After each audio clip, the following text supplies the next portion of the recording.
ये कहानी अब और भी रहस्यमय मोड़ लेने वाली है। जब एक तरफ घर के आंगन में लौट आया है विहान, तो दूसरी ओर अंधकार में छुपा बैठा है मकासुर, जो किसी भी पल जाग सकता है।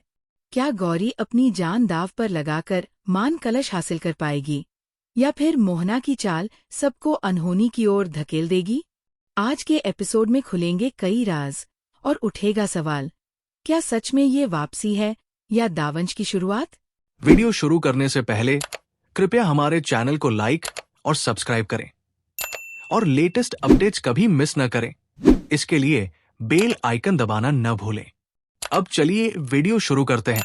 सबके सामने जब गौरी से पूछा जाता है कि वह पुराने मंदिर में दवांश के साथ क्यों थी, तो गौरी साफ कर देती है कि वह दवांश नहीं है। तभी एक कार से उतरकर विहान आता है और अपनी माँ वीना और सरदा के चरण छूता है। वीना भावुक होकर कहती है कि उनका विहान आखिरकार वापस लौट आया है। विहान स्वीकार करता है कि माँ की बिना शर्त माफी बच्चों को बिगाड़ भी देती है और वह अपने परिवार से किए गए दर्द के लिए माफी मांगता है। पूरा परिवार उसे गले लगाता है। अर्जुन आंसुओं के साथ उसे कसकर गले लगाता है और वीना खुशी से झूम उठती है।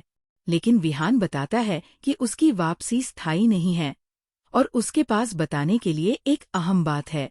उधर मोहना बैटी और केसर के पास जाती है और केसर को उसकी छुपी हुई शक्तियों का लालच देकर डायन लोक की तरफ खींचने की कोशिश करती है। जब केसर अपने शक्तियों का दुरुपयोग करने से इनकार कर देती है, तो मोहना एक पक्षी को फंसाकर उसकी परीक्षा लेती है और कहती है कि वह हर्ष को मार डाले। लेकिन केसर पलटकर कह देती है कि उसकी कोई वफादारी मोहना से नहीं है। क्रोधित होकर मोहना पक्षी को जला देती है और केसर की शक्तियाँ छीन लेती है। अब वो इंतजार करती है कि विहान पूरी तरह दवांश में बदल जाए, जिससे उसे कोई रोक न पाए।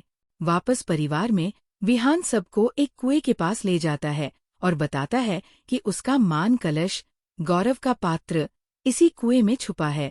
अर्जुन सवाल करता है कि आखिर मोहना ने यही तरीका क्यों चुना, जो पहले कामिनी ने भी अपनाया था। गौरी संकल्प लेती है कि वो अकेली कुएं में कूदकर कलश लाएगी। विहान चेतावनी देता है कि अगर वो असफल रही तो उसे ये घर छोड़ना होगा। लेकिन गौरी दृढ़ स्वर में कहती है कि विहान उसके लिए सब कुछ है। भोलेनाथ से प्रार्थना करके वह कुएं में छलांग लगा देती है। अचानक हर्ष वापस आता है और विहान को कुछ महत्वपूर्ण बताने की कोशिश करता है। केसर की आत्मा के माध्यम से विहान को पता चलता है कि मोहना ने केसर की हत्या कर दी और अपनी बहन के लिए एक अंगूठी छोड़ गई है। ये सुनकर विहान बेचैन हो उठता है। इधर बट्टू गौरी की शक्तियाँ चुराने की कोशिश करता है, लेकिन मोहना उसे रोक देती है, क्योंकि उसकी नज़र सिर्फ दवांश के जागरण पर टिकी है। विहान हर्ष और अर्जुन को समझाता है कि मोहना ने मान कलश मकासुर के पानी के खजाने में छुपाया है, एक भयानक रक्षक जो किसी भी घुसपैठिए को मौत के घाट उतार देता है। उधर गौरी कुएं की गहराइयों में खतरनाक सफर तय कर रही है और समय के साथ दौड़ रही है, इससे पहले कि मकासुर जाग उठे। जैसे ही गौरी मान कलश तक पहुंचती है, अचानक एक आवाज होती है। उसके हाथ से कोई चीज गिर जाती है और तभी मकासुर की आंखें खुल जाती है।